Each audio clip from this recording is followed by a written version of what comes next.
The Premier calls it the largest middle-class tax cut in the history of Nova Scotia. As we've had in the news this week, more than half of Nova Scotians getting a tax break starting this week. Not to weight us down with numbers here, but the province says the program is going to have an $85 million impact on provincial taxpayers. So we're keeping them honest here on a Friday morning. Short week.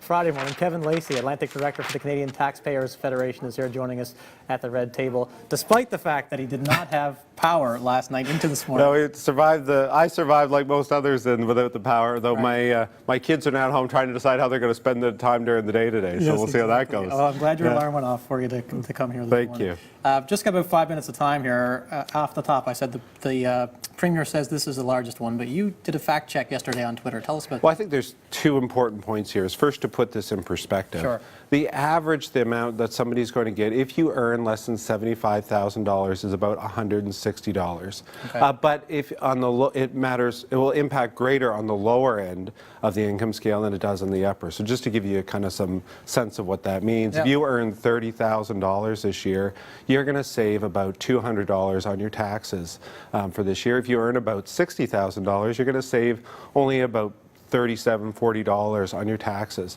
And the reason for that is a couple of things, is that there are some things that work against you each and every year. So Nova Scotia is one of just two provinces that does not index its brackets to inflation. Saskatchewan also didn't do that this year. Right. Now, what does that mean for you? What that means is that if you get a change in your pay, like a 2% pay increase that most people would get, your brackets are not indexed to that amount, and so you end up paying a little bit more tax. So while the Premier is saying today that this is the greatest largest tax increase in the province's, largest tax decrease in the province's history, the truth is when you boil the numbers down, it's a positive change that we've seen many year over year where taxes have gone up. Yeah. So it's good to see them go in the other direction.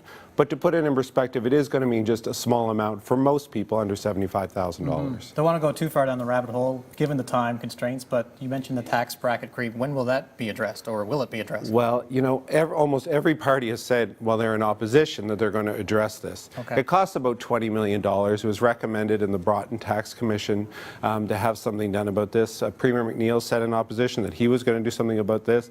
But here we are years later and still nothing's being done.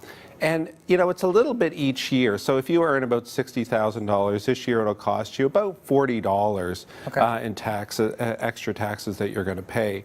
Now, that may not sound like a lot on a one-off, but I've been doing the numbers since 2012, and on that same $60,000, you're paying about $300 more in taxes as a result of that. Okay. So it's a really kind of a creep is probably the best word for it, because it really catches up to you over a long period of time. Yeah. You mentioned the opposition, of course. Gary Burrell, NDP leader, has come out this week saying that maybe instead of the tax cuts, the Premier should address increasing minimum wage. And minimum wage has been a topic in Ontario, of course, this week as well. A lot of people talking about that. What are your thoughts on what Burrell said? Well, I think, they're two kind of separate issues.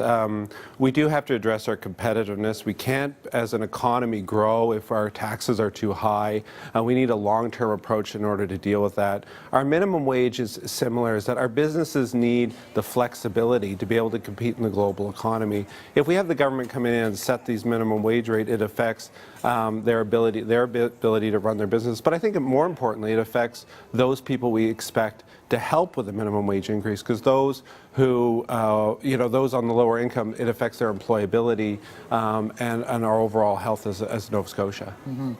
Okay, 8 years you've been in the post as Atlantic Director. I guess the news is not breaking news anymore, but you're leaving at the end of January. Yeah, I'm going to move on to, I hope, better things after this. But, it's been a wonderful experience, and I would encourage more Nova Scotians to take on issues that they deeply care about and to go fight for them. And I know, I've had the pleasure of being able to travel the entire Maritimes, from Yarmouth to Bathurst, to meet people about the issues, and I'm always inspired by people's, how strongly they believe in the region and how much they want to fight for it. I just think we need more debate, no matter what side of the fence you're talking on. I read your kind of going away letter online, and one of your kind of big things you wanted to talk about was the Bluenose 2 and the revealing of the boondoggle that became. Tell us a bit about your memory of that whole story. So what happened with that is one day, Leonard Prairie, the Minister of Communities, Culture and Heritage, announced that he was spending more money on the Bluenose.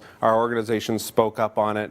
And what happened was really interesting is that my phone just rang off the hook. And many Nova Scotians were watching the Bluenose or following the issue, called to tell me stories. And we started to delve into and investigate and find new things. And, you know, networks like yours certainly had many stories about the Bluenose, but we're able to come up with new, find new things about it. And as a result, the Auditor General did an investigation and things were changed. And I think when people say, why do you speak up? Why do you do it? Is that the important thing is to try to get people to change the minds of Nova Scotians or of all Maritimers, and then to try and change policy. And it's only by speaking up and debating that we can ever do that. And I hope more people take on that challenge.